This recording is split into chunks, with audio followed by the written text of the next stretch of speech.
The illusion of belief. They told you to believe. They gave you books, rituals, symbols, and saints. They spoke with certainty and called it faith. They handed you stories passed down through generations and whispered that truth was found only in obedience. But what if belief is not the destination? What if it is only the gate? You were taught that to question is dangerous, that to doubt is to drift away from the divine, yet hidden within the quiet corners of your being, something else has always stirred, a subtle unrest, a silent curiosity, a voice that does not shout but waits patiently behind every scripture and every sermon. That voice does not ask you to believe, it asks you to remember. Belief is a structure, a mental shelter built out of words and inherited truths. It gives comfort because it is shared. It creates unity because it is echoed. But belief, no matter how sacred it appears, is not knowing.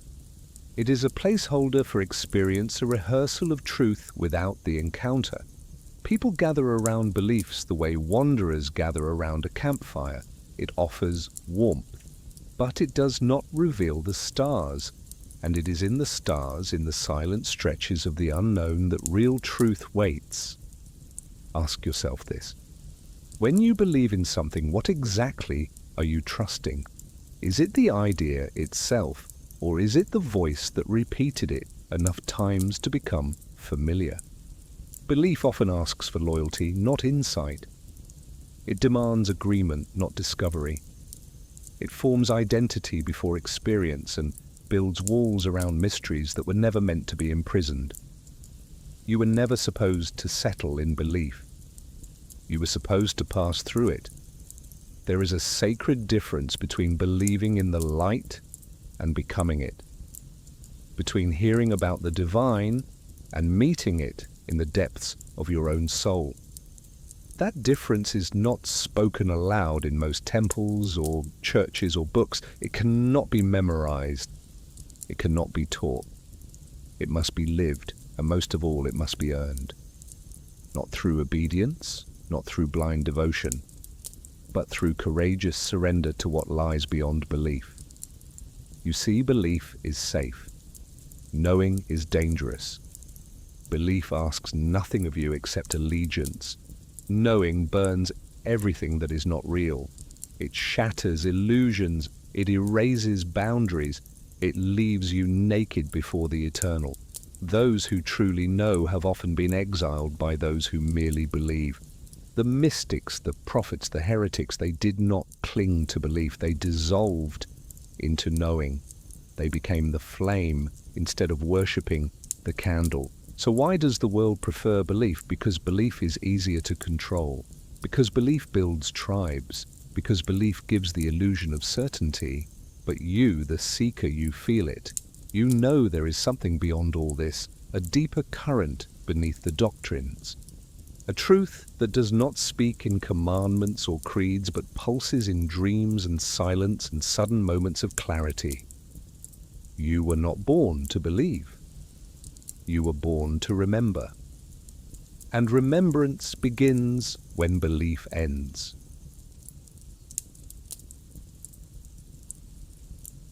What is blind faith? You may wonder now if belief is only the beginning. Then what exactly is blind faith? It wears the same robe, it speaks the same language, but beneath its surface lies something colder, something quieter. Blind faith is not simply belief. It is belief without breath. It is trust without touch. It is a house built on sand by hands that never saw the sun. Blind faith begins the moment belief hardens into obedience, when a soul surrenders not to truth but to comfort. It is what happens when the yearning to understand is replaced by the fear of questioning. And so millions walk the world, not with open eyes, but with closed hearts, reciting truths they never tasted, defending gods they never met. Blind faith is inherited, not discovered. It is handed down through generations like a sealed envelope no one dares to open. It is memorized in hymns and doctrines. It is reinforced through rituals performed without meaning, and prayers recited like spells. It begins early. A child asks why, and the answer is simple: because that's what we've always believed. Because the book says so, because the priest says so, because to question is to risk exile, and so the child learns to silence the voice within. That sacred whisper that once asked for experience now falls asleep beneath the weight of tradition. But blind faith is not confined to religion. It hides in science, in politics, in self-help. It cloaks itself in any ideology that demands loyalty over understanding. It thrives in echo chambers where certainty is more valuable than truth. It feeds on fear. Fear of being wrong, fear of being alone, fear of standing in the vast open space of not knowing. And so people cling to what is familiar, not because it is true, but because it feels safe. Do not mistake blind faith for devotion. True devotion is born from intimacy, from the soul's direct communion with the divine. Blind faith skips the communion and memorizes the lines. It turns holy texts into shields and sacred symbols into weapons. It divides instead of unites. It repeats instead of listens. It obeys instead of seeks. And the tragedy is this: the divine cannot be reached through blind obedience. The light cannot enter eyes that refuse to see. There is a reason why the ancient initiates were asked to pass through darkness before they could glimpse the light. The path to truth is not paved with unshaken belief, but with broken illusions. The sacred lies hidden behind the veil of the obvious. And blind faith weaves that veil tighter. It whispers that you are unworthy to know, that you must ask permission to see, that someone else holds the key. But the key was never outside you. It was never in the temple or the book or the voice of another. It was buried beneath the very beliefs you were taught never to question.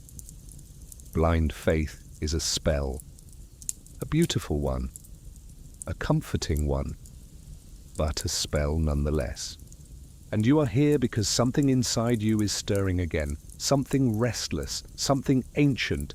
The spell is breaking, and the moment it breaks, everything changes. The questions return, the hunger reawakens. You begin to sense that the divine is not locked away in sacred halls, but present in your breath, your blood, your very being. That is the turning point, the sacred unraveling. So ask yourself now, what truths have you accepted without ever touching them? What sacred ideas have become cages instead of wings? Blind faith cannot lead you to knowing, but the courage to question can. The willingness to unlearn can. The fire of the soul can. And once that fire is lit, belief no longer binds you. It becomes the ash from which knowing rises. The journey through doubt. So what happens when the spell of blind faith begins to dissolve? What remains when the walls of certainty collapse, and you are left standing in a space with no direction, no answer, no familiar voice to follow? This space is not the end. It is the threshold, and doubt is its guardian. Most fear it, few understand it, fewer still honor it. But doubt, when seen through awakened eyes, is not your enemy. It is the first light that breaks into the tomb, the first crack in the mask.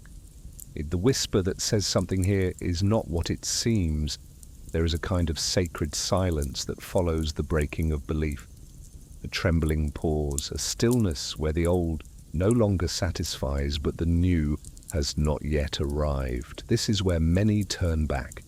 They cling again to the comfort of the known. They silence their doubts and stitch the veil tighter. But some do not turn back. Some choose to walk deeper. These are the ones who begin the true path. Not the path of borrowed truths, but the path of discovery. And that path always begins with doubt. Doubt is not the absence of faith. It is the birthplace of real faith. Faith that is not built on repetition or submission, but on experience. Doubt shatters illusions so that vision can emerge. It strips away second-hand beliefs to make space for first-hand knowing. It burns the paper crown so the soul can wear a crown of light. Every mystic, every prophet, every awakened being has passed through the furnace of doubt. Not one was spared. For it is through the fire of not knowing that truth is tempered and shaped. But doubt is not easy. It demands the death of your old self. It asks you to let go of the safety net of answers and enter the wilderness of questions. It is the dark night of the soul, the descent into the cave, the storm before the silence. In this place, nothing can be faked. Masks fall. Roles dissolve. The divine is not a concept here. It is a presence you must feel without words. It is the echo that calls you home.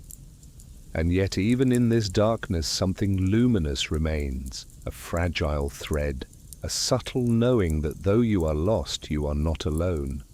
That though everything you believed is crumbling, something more real is waiting to emerge. This thread is your soul's memory. And if you follow it, if you allow doubt to cleanse what no longer serves you, will not return to belief. You will awaken into knowing. So bless your doubt, honor the questions, let them carry you into the mystery. For it is only those who dare to lose everything that will find what cannot be lost. And once you find that belief becomes unnecessary, because you will have touched truth with your own hand. And truth, once touched, becomes a fire no one can extinguish.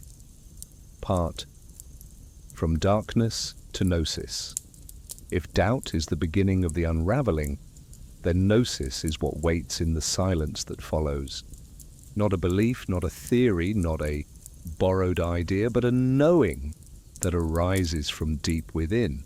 You do not read your way into Gnosis. You do not argue your way in. It comes when you stop searching outside yourself and begin listening to the presence that has always lived beneath the noise. This is the ancient current, the wordless truth, the sacred memory you forgot you were carrying. The journey into Gnosis is not a straight line. It does not move from answer to answer. It moves through forgetting, through stillness, through death and rebirth of identity. You begin to notice the old voices falling silent. The need to be certain begins to dissolve. In its place comes an awareness, a quiet clarity that does not come with trumpets or visions, but with a deep stillness that stretches behind your thoughts. Gnosis is not something you add. It is something that is revealed when everything false falls away. It has always been there, but belief stood in front of it like a curtain. Doubt tears the curtain. Gnosis is the light that pours through. And this light is not like ordinary knowledge. It is not intellectual. It is not something you can explain or defend. It is not fragile. It does not need agreement. It simply is. When you feel it, you know, not because someone told you, not because it was proven, but because it speaks a language, older than language. It echoes in your bones. This is what the mystics knew. This is why they were feared. They did not worship at a distance. They did not obey without question. They dissolved into the divine. They became living vessels of Gnosis. And the world has always punished those who do not follow the script. But the mystics did not care. They had seen too much, touched too much, known too much. You could take their titles, their books, their names, but you could not take what burned inside them. Gnosis is not safe. It does not ask you to conform. It does not ask you to belong. It invites you to become, to dissolve your false self and be reborn as something eternal. It does not require permission. It does not wait for approval. Once it begins to awaken in you, everything begins to shift. You may find yourself walking away from places that once felt sacred. Words that once moved you may now seem hollow. The noise of the world will try to pull you back. But something inside you has changed. A spark has been lit. And that spark does not forget. Gnosis cannot be sold. It cannot be packaged. It is the secret every religion began with but most forgot. It is the flame behind the veil, the voice behind the text, the silence that carries the real message. Those who know carry it not in their mouths but in their presence. They walk differently, they speak less, they listen more. And when they do speak, something ancient stirs in those who hear, not because of the words, but because of the light beneath them. So if you feel it now, do not run. Do not try to explain it away. Let it open you. Let it break you. Let it unmake the parts of you that were never true. Because once you touch Gnosis, there is no going back to belief. You will never again be satisfied with second-hand truth. You will hunger only for the light you have touched with your own soul. And once that hunger awakens, the path becomes clear. You were never meant to worship the light. You were meant to become it. From darkness to Gnosis, if doubt is the beginning of the unraveling, then Gnosis is what waits in the silence that follows. Not a belief, not a theory, not a borrowed idea, but a knowing that arises from deep within. You do not read your way into Gnosis. You do not argue your way in. It comes when you stop searching outside yourself and begin listening to the presence that has always lived beneath the noise. This is the ancient current, the wordless truth, the sacred memory you forgot you were carrying. The journey into Gnosis is not a straight line. It does not move from answer to answer. It moves through forgetting, through stillness, through death and rebirth of identity. You begin to notice the old voices falling silent. The need to be certain begins to dissolve. In its place comes an awareness, a quiet clarity that does not come with trumpets or visions, but with a deep stillness that stretches behind your thoughts. Gnosis is not something you add. It is something that is revealed when everything false falls away. It has always been there, but belief stood in front of it like a curtain. Doubt tears the curtain. Gnosis is the light that pours through. And this light is not like ordinary knowledge. It is not intellectual. It is not something you can explain or defend. It is not fragile. It does not need agreement. It simply is. When you feel it, you know. Not because someone told you, not because it was proven, but because it speaks a language older than language. It echoes in your bones. This is what the mystics knew. This is why they were feared. They did not worship at a distance. They did not obey without question. They dissolved into the divine. They became living vessels of Gnosis. And the world has always punished those who do not follow the script. But the mystics did not care. They had seen too much, touched too much, known too much. You could take their titles, their books, their names, but you could not take what burned inside them. Gnosis is not safe. It does not ask you to conform. It does not ask you to belong. It invites you to become, to dissolve your false self and be reborn as something eternal. It does not require permission. It does not wait for approval. Once it begins to awaken in you, everything begins to shift. You may find yourself walking away from places that once felt sacred.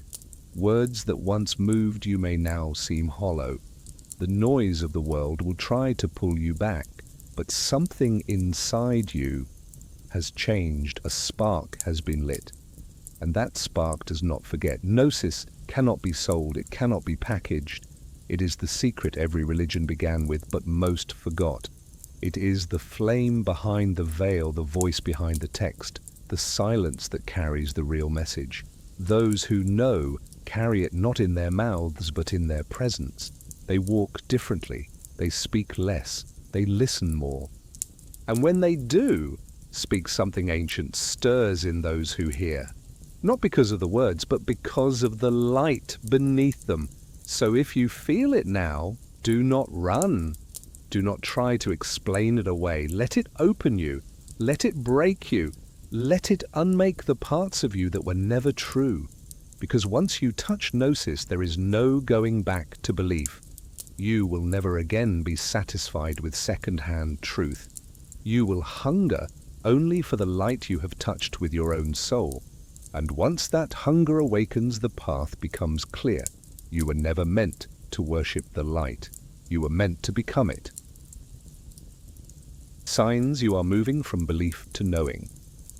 It does not happen all at once, and there is no grand announcement, no divine trumpet declaring your passage from belief into knowing, but there are signs. Subtle at first, strange, unsettling, then unmistakable. You begin to notice them not with your mind, but with your soul. And when you do, you realize something irreversible is taking place. The shift has begun. The veil has thinned. The current is carrying you deeper. The first sign is silence. Not the silence of absence, but the silence of presence. You begin to crave it. Noise feels heavier than before. The endless opinions, the shouting of dogmas, the frantic search for answers outside yourself, all begin to feel like static. You retreat not to escape, but to listen. Because something within you has started speaking, and its voice is softer than thought, but more real than sound. You start to hear the language of stillness. Then comes disillusionment, but not the kind born of bitterness. It is a sacred disillusionment, the kind that strips away illusions gently. You look at the systems you once trusted, the ideas you once protected, the names you once invoked, and you see through them. Not with anger, not with arrogance, but with clarity. What once appeared as divine is now revealed as human. What once felt like a commandment now feels like a story. And yet this does not leave you empty. It leaves you open, ready. Another sign is the loosening of fear. Not the absence of danger, but the presence of trust. You no longer tremble at the thought of asking hard questions. You do not panic when answers don't arrive. You begin to trust the unfolding. The mystery no longer threatens you. It calls to you. You begin to feel that the unknown is not a void, but a living intelligence guiding you, shaping you, waiting for you to remember. You also notice a change in the way you listen. You do not consume teachings the way you once did. You do not follow anyone blindly. Even those who speak truth do not become your authority. You test everything within. If it resonates in the deepest chamber of your being, you keep it. If it does not, you release it. Your soul becomes the temple. Your intuition, the sacred flame. And then there are the dreams, the symbols, the synchronicities. They begin to appear like whispers from another layer of reality. Not coincidences, but confirmations, a language of signs only you understand. They guide without demanding. They reveal without forcing. They remind you that reality is not what it seems, that the divine is not out there, but woven into every thread of your life. Finally, there is the peace, a peace that does not depend on answers, a quiet knowing that you are exactly where you need to be, that truth does not require your defense, that the divine does not need your fear. You no longer chase certainty. You walk with presence. You speak less of what you believe and more of what you feel. And in that feeling, in that silent radiance, others begin to recognize something. They see it in your eyes. They hear it between your words. You have touched something. You have remembered. The role of inner experience. There comes a moment when words no longer satisfy. When even the most sacred texts feel like echoes of a truth you already carry. You begin to sense that the real journey cannot be mapped by doctrines or explained in sermons. It must be lived, tasted, felt. And so you turn inward not because you are lost, but because you are finally ready to be found. This is the role of inner experience. It is the hidden gate, the secret staircase, the forgotten path home. While belief is second-hand, experience is sovereign. It belongs to you. It cannot be debated or disproven. It is not filtered through tradition or theology. It rises directly from the soul. It may arrive quietly in the stillness of meditation, in a dream that speaks a language older than speech, in a vision that bends the fabric of time for just a moment. It may come in the middle of grief, when the world falls apart and something eternal remains. It may arrive without warning, like lightning striking the core of your being, reminding you of what you truly are. These moments are not always dramatic. They are not always wrapped in light and wonder. Sometimes they come through pain, through surrender, through letting go of who you thought you were. But always they leave you changed. Not in belief, but in presence. You do not simply know about the divine, you begin to feel it move through you. Not as an idea, but as a living truth. This is why so many spiritual traditions in their purest forms have pointed toward experience. Not rituals for appearance, but practices for inner awakening. Meditation, contemplation, fasting, silence, breath. These are not mere exercises, they are invitations, they are keys, and when used with sincerity, they open doorways not found in any book. You begin to enter a space where time slows, where meaning deepens, where reality itself begins to shimmer with something holy. But here discernment becomes essential. Not everything that feels mystical is true. Not every vision comes from light. The spiritual path is not free of deception. There are illusions that mimic awakening. There are voices that echo your desires rather than your destiny. Inner experience must be tested, not through reason alone, but through resonance. Does it bring you peace, or does it feed your pride? Does it expand your compassion, or inflate your identity? The truth will always root you in love, in humility, in clarity. Anything else is just another mask. As your experiences deepen, something else begins to unfold. You start to recognize a pattern, a hidden intelligence that weaves through your dreams, your memories, your encounters. Synchronicities increase. You think of someone and they call. You ask a question and the answer appears in a stranger's words. These are not accidents. They are messages, echoes of a deeper order, reminders that you are being guided not from above but from within. Over time, the hunger for outer validation fades. You stop asking others what they think of your path. You stop measuring your progress through rituals or titles.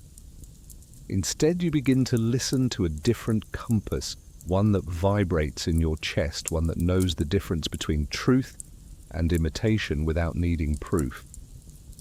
You begin to walk through life with a kind of sacred solitude, not lonely but whole. And when others ask you what you believe, you pause, because belief no longer defines you. Experience does. You carry your truth not in argument but in presence, not in certainty but in depth. You no longer need to convince, you simply become. And those around you will feel it. Some will be drawn closer, some will walk away, but the light within you will continue to burn, not because you believe in it, but because you have lived it. The soul's memory and the return to the light. There is a truth you have always known, not learned, not studied, not whispered into your ears by others, but woven into you from the beginning. A truth so ancient, so intimate, that it did not need to be taught. It only needed to be remembered. And this remembering, this sacred return, is not of the mind, it is of the soul. The soul does not believe, it knows, it does not debate, it remembers. And when you begin to feel that remembering stir, everything else fades into shadow. It begins softly, a flicker in the stillness. A feeling that what you've called reality is not the whole of it, that behind the veil of appearances, behind the motions of daily life, something vast and luminous is waiting, not beyond the stars, not hidden in sacred mountains or holy places, but here inside. The memory is not a thought, it is a vibration, a pull, a familiarity that cannot be explained. It's like waking from a dream and realizing you've been asleep for lifetimes. This is not fantasy. It is the echo of truth. Your soul carries the memory of where it came from. It remembers the light before the body, the wisdom before the words, the presence before the personality. Every step you take toward knowing, every layer of belief that falls away, brings you closer to this core. This center is not something you reach, it is something you return to.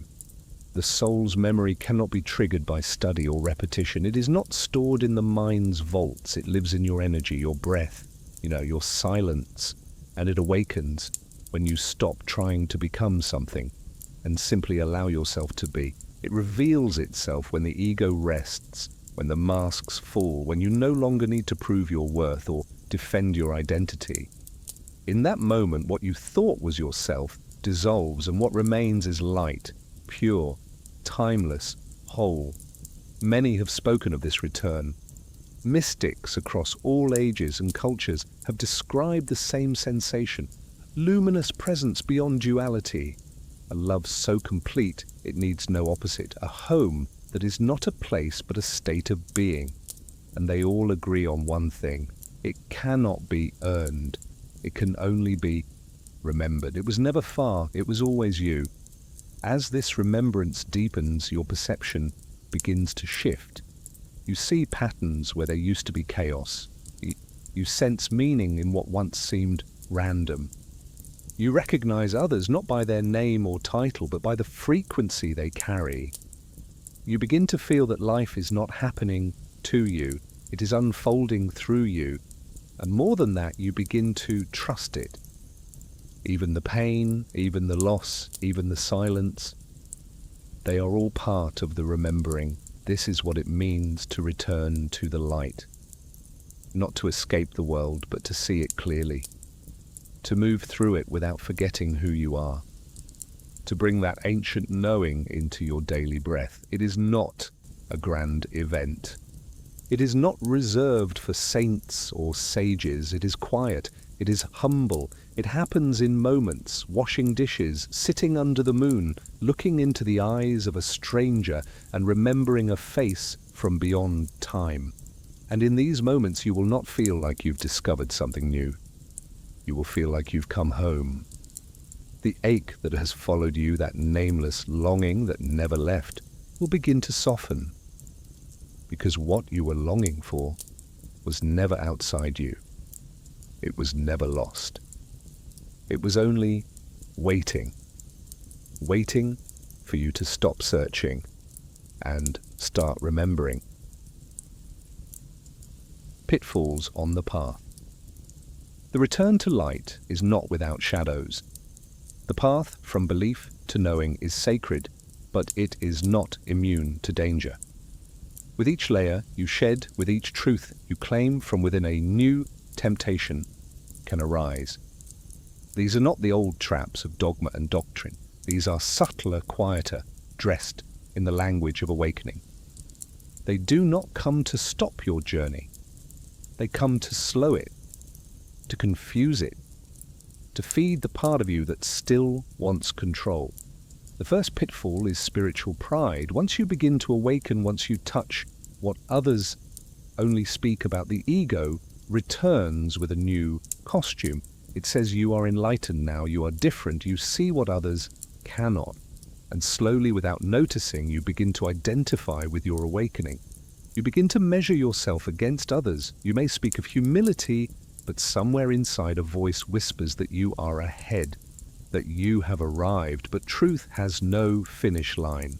Gnosis does not compete. The light within you needs no comparison to shine. Another pitfall is clinging to experience. the first mystical vision, the first moment of overwhelming clarity, the first contact with the unseen world. These are profound, they are gifts, but they are not trophies, and they are not the destination. Many fall in love with the feeling, with the ecstasy, and spend years chasing it again. But the divine is not a sensation. It is a presence, a stillness. It deepens as you let go, not as you grasp. Then there is the temptation to replace one belief system with another. You discard the old religion, the old scripture, the old authority, but in its place you may build a new one, a new identity, a new set of rules and labels and spiritual vocabulary. And again you are bound, again you are trapped, because even a golden cage is still a cage. The path to knowing asks for honesty, brutal, beautiful honesty, with yourself, with your motives, with your shadows. It is not always pretty.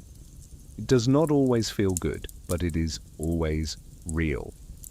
And that reality, raw and unfiltered, is where freedom lives.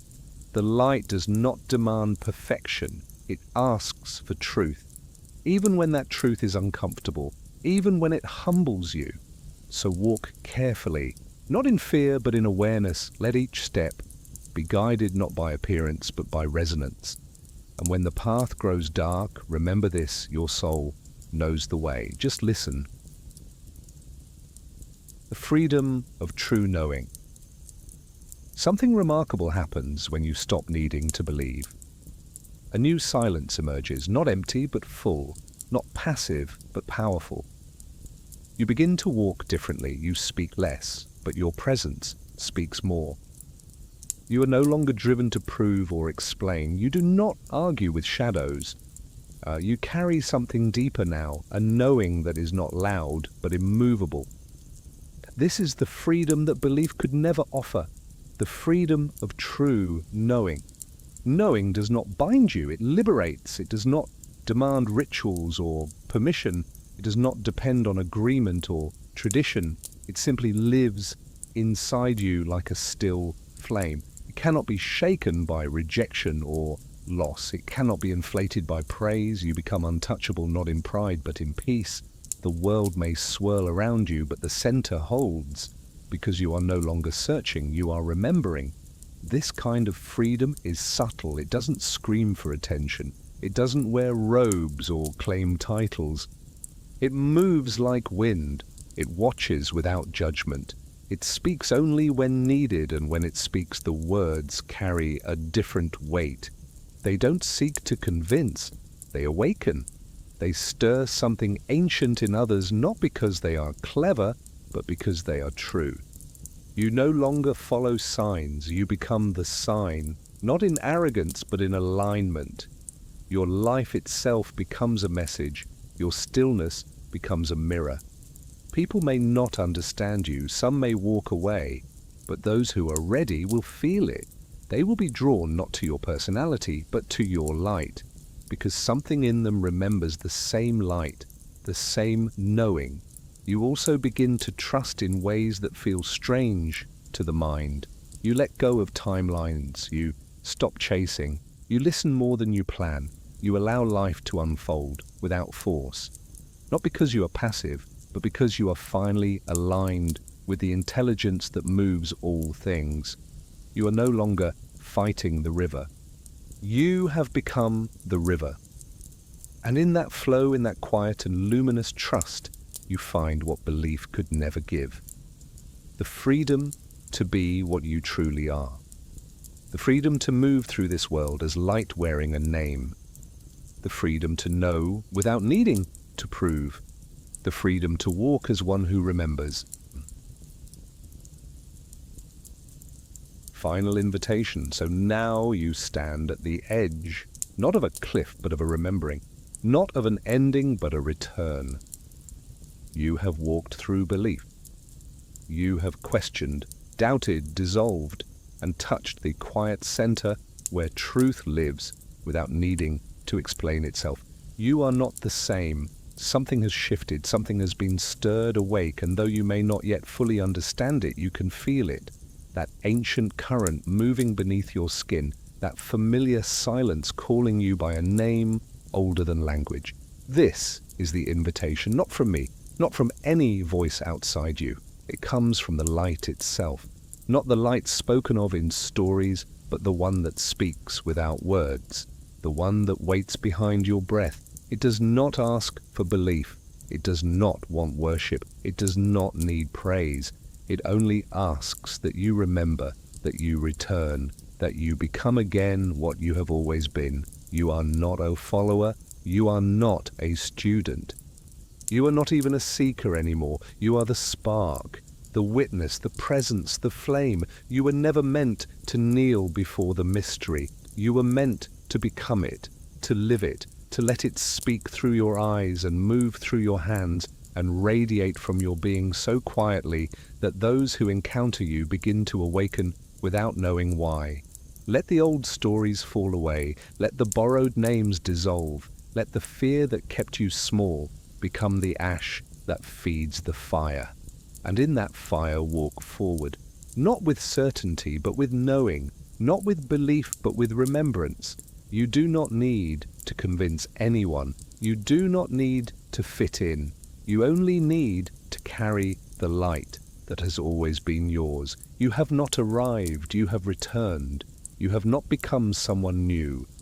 You have remembered who you were before you forgot. And now the silence inside you is not empty.